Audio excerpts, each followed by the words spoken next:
Some bikes are just machines. They're here, they go fast, they look good, and in a few years, they fade into history.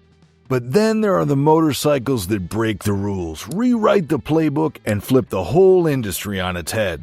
Bikes that made governments nervous, forced competitors to play catch-up, or flat out changed the way we think about two wheels forever. Let's dive in before someone in the comments tries to convince me their uncle's 1984 Honda Shadow changed the world. Number 1. Honda CB750, 1969. Before 1969, if you wanted big power, you basically had two choices. Buy a bike that was fast but unreliable, or buy one that was reliable but slower than a lawnmower towing a fridge. Then Honda decided to roll into the party with the CB750, a motorcycle so ahead of its time, it made everything else on the road feel like a rusty museum piece overnight. This thing had a silky smooth 4-cylinder engine that revved higher than most bikes even dreamed of, an electric starter so you didn't have to play kickstart roulette, and, for the first time on a production bike, a disc brake up front. Let me repeat that. A real, honest-to-God disc brake. Riders who were used to drum brakes suddenly found themselves stopping like they had parachutes bolted to the front wheel. And here's the kicker. It was affordable. Honda didn't build this as an exotic rich guy toy. They built it so the average rider could actually own a superbike without selling a kidney. It was fast, reliable, easy to live with, and it looked mean without being a maintenance nightmare. The CB750 didn't just launch the superbike category. It forced every other manufacturer to scramble and build something that could keep up. Kawasaki, Suzuki, Yamaha, they all had to raise their game, and the entire motorcycle industry changed forever. You think your modern sport bike exists because manufacturers wanted to innovate? No. It exists because Honda embarrassed everyone in 1969. Number 2. Harley-Davidson Knucklehead, 1936. In the mid-1930s, Harley-Davidson was building bikes that were tough, dependable, and let's be honest, kinda primitive.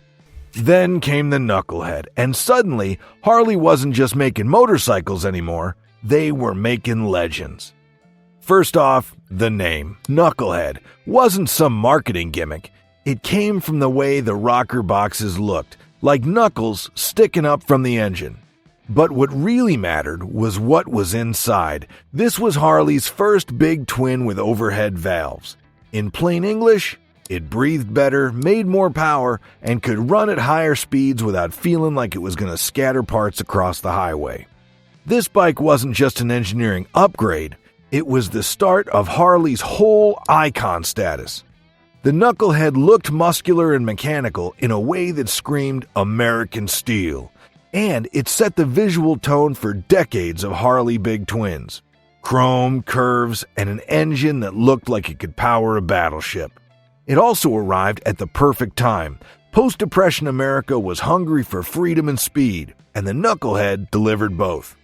By the time World War II rolled around, Harley had firmly planted itself as the motorcycle of choice for soldiers, outlaws, and everyday riders alike. Today, owning a Knucklehead isn't just about having a rare old Harley. It's like owning the original blueprint for an entire culture. Without it, Harley might have stayed just another motorcycle company instead of becoming a symbol recognized around the world. Number 3. Ducati 916, 1994. Some motorcycles change the game because they're fast, others because they're beautiful. The Ducati 916? It did both.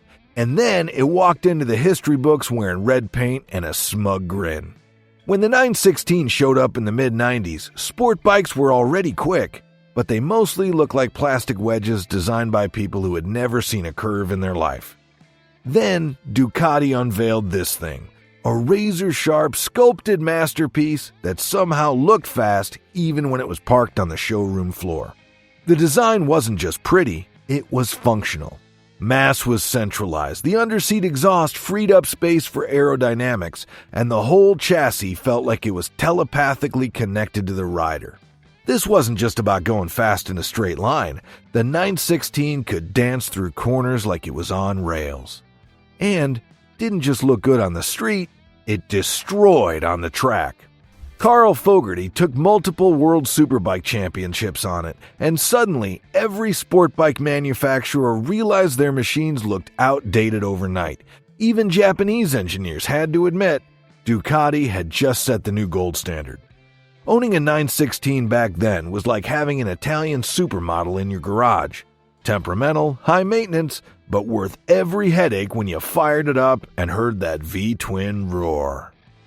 Number 4. Kawasaki Z1, 1972.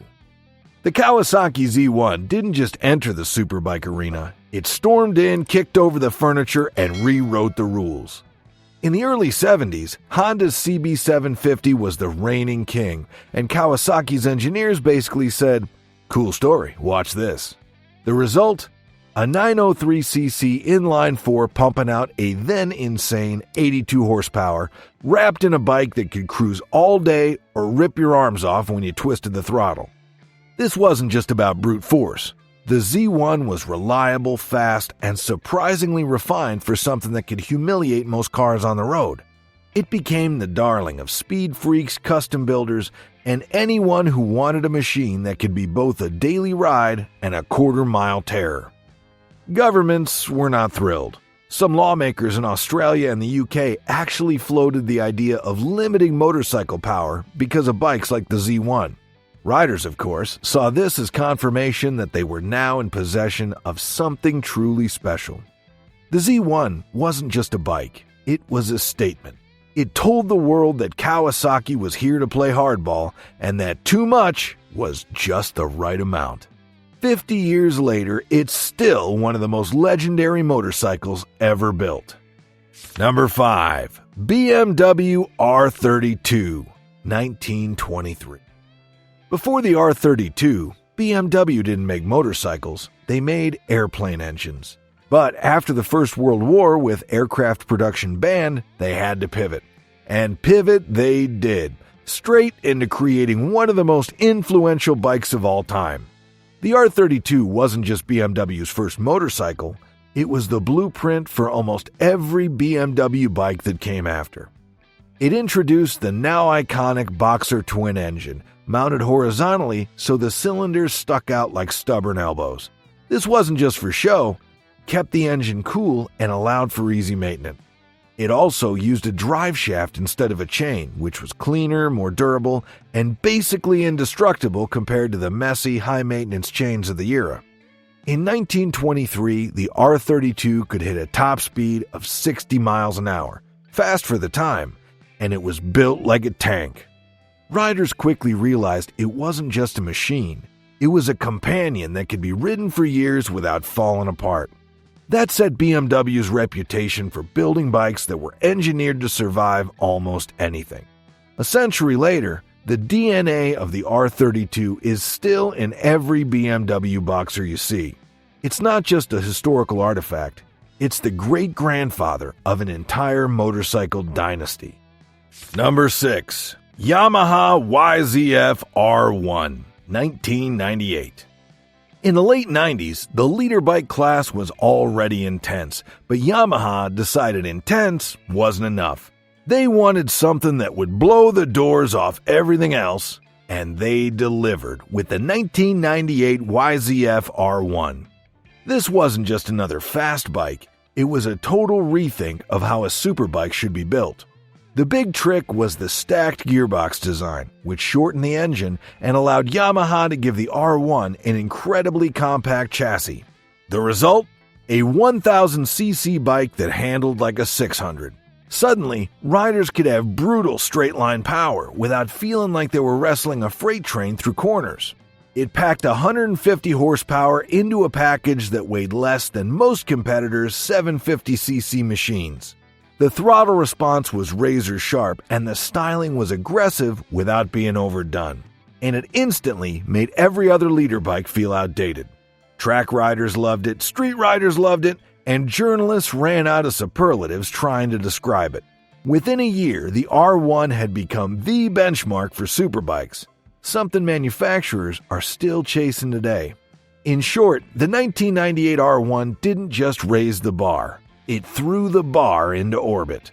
It made the leader bike class faster, lighter, and more dangerous in all the right ways. Number 7. Suzuki GSX-R750, 1985. Before 1985, sport bikes were often just standard bikes with clip-ons and some flashy paint. Suzuki decided that wasn't good enough and dropped the GSX-R750, the first real race replica street bike. This wasn't a bike that looked kinda like its track cousin. This was essentially a race bike with headlights.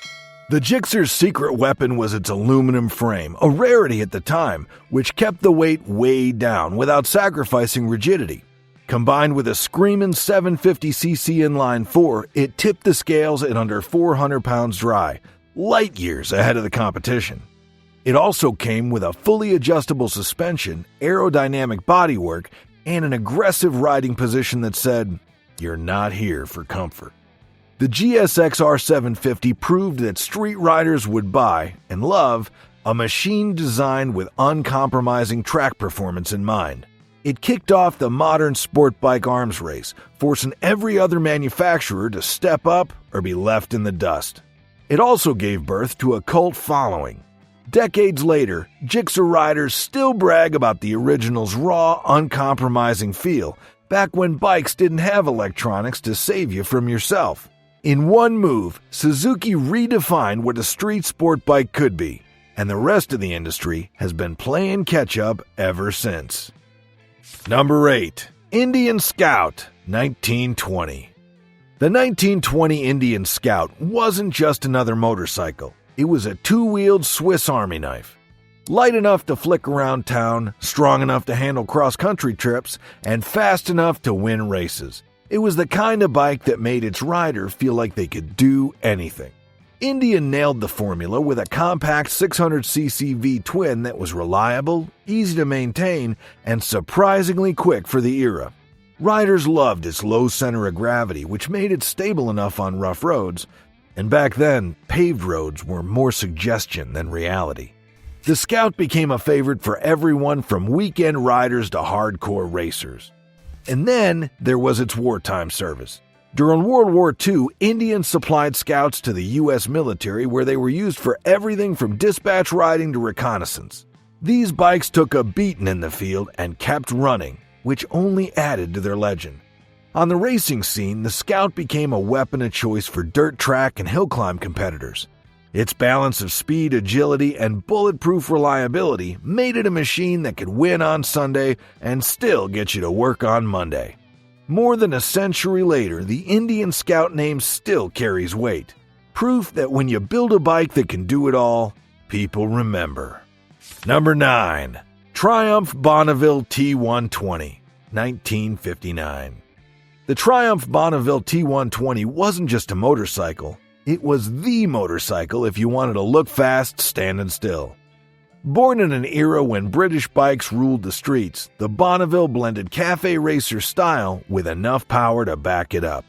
Named after the Bonneville salt flats where Triumph had set speed records, it came with a 650cc parallel twin that could push past 100 miles an hour, a serious brag in the late 50s.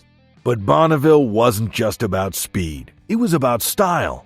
The chrome, the tank stripes, the low, lean stance. It was pure rock and roll on two wheels. It's no coincidence that movie stars like Steve McQueen and musicians like Bob Dylan were seen on one. Owning a Bonneville was like having a leather jacket with an engine. It wasn't perfect. British electrics in the 60s weren't exactly known for their reliability. But when it ran, it ran. The bike's smooth handling and predictable power made it just as comfortable blasting down country lanes as it was cruising through the city. Over decades, Triumph has kept the Bonneville alive, modernizing the guts while keeping that unmistakable silhouette. Few bikes can claim to have defined an entire era of motorcycling and still feel relevant 60 years later. This one can. Number 10. BSA Gold Star, 1938. The BSA Gold Star was the superbike of its day, except back then, a superbike didn't mean plastic fairings and 200 horsepower. It meant a big, thumping single that could outrun pretty much anything else on the road. Born from BSA Racing's success in the late 30s, the Gold Star earned its name when a tuned version lapped Brooklands at over 100 miles an hour, earning the coveted Gold Star badge from track officials.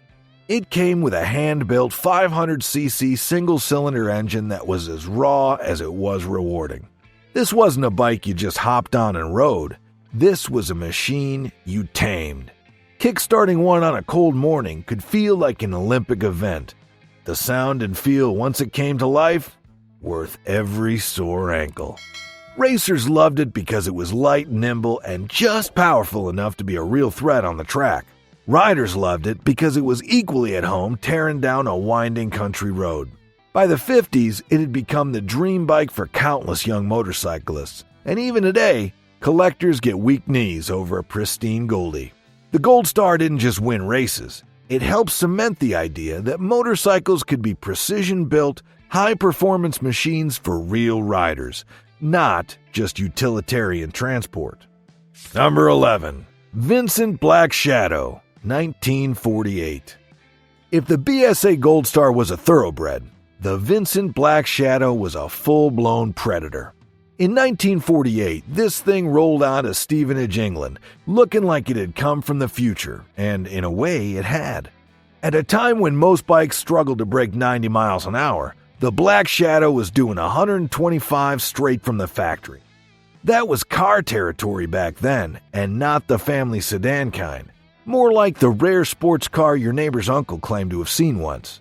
It wasn't just fast. It was engineered like a watchmaker had a nervous breakdown and decided to build motorcycles instead.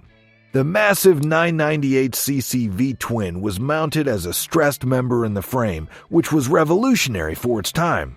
Even the black paint on the engine cases wasn't just for looks, it was to help with heat dissipation. Journalists called it the world's fastest standard motorcycle, and it wasn't a marketing slogan. It was verified, tested, and feared. Police forces in Australia even used them for highway patrol, because nothing else could keep up. The Vincent Black Shadow wasn't just a motorcycle. It was a warning shot. It proved that two wheels could deliver as much performance, danger, and sheer mechanical beauty as anything on the road. And made every other manufacturer look slow. Number 12. Honda Super Cub, 1958. The Honda Super Cub didn't just change the motorcycle world, it rewrote the whole idea of what a motorcycle was. In 1958, while other brands were busy building big, loud machines for enthusiasts, Honda dropped a tiny, step-through bike with a 49cc engine, leg shields, and a slogan that basically said, "You meet the nicest people on a Honda." And here's the crazy part. It worked. The Super Cub wasn't about speed or ego. It was about accessibility. No intimidating clutch, no towering seat height, no grease under your fingernails. Just hop on, twist the throttle, and go. It was cheap, reliable, and could run forever on a tank of fuel the size of a soda bottle. The result? Over 100 million Super Cubs sold worldwide, making it the most produced motor vehicle in history, cars included. It turned motorcycling from a niche hobby into a daily tool for commuting, deliveries, and errands in countries all over the world. It didn't just move people, it moved entire economies. From rural farmers in Asia to urban couriers in Europe, the Super Cub became the universal answer to, how do I get from here to there? And unlike most bikes from the 50s, it's still in production today, because if it isn't broken, why fix it? Number 13. Royal Enfield Bullet, 1932 present. If there's one bike that proves stubbornness can be a superpower, it's the Royal Enfield Bullet. First built in 1932, it's still rolling off production lines today, making it the longest-running motorcycle in continuous production. Think about that.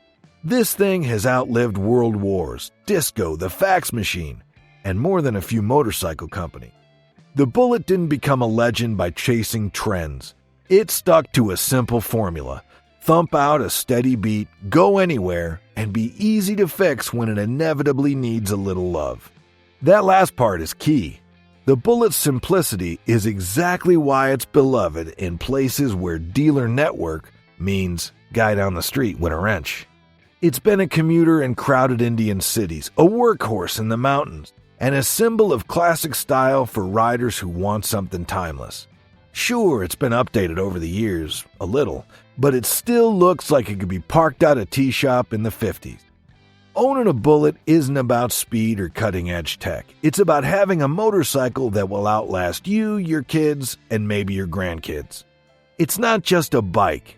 It's a piece of living history that refuses to retire. Here's the thing. None of these bikes were perfect. In fact, part of what makes them legendary is the mix of brilliance and flaws that gave them character. They weren't built to please everyone. They were built to push limits, start arguments, and make people feel something, love it or hate it. So now I'm curious, if you could add one more motorcycle to this list, which one would it be? And more importantly, would you be brave enough to defend your choice in the comments against every other rider who disagrees with you?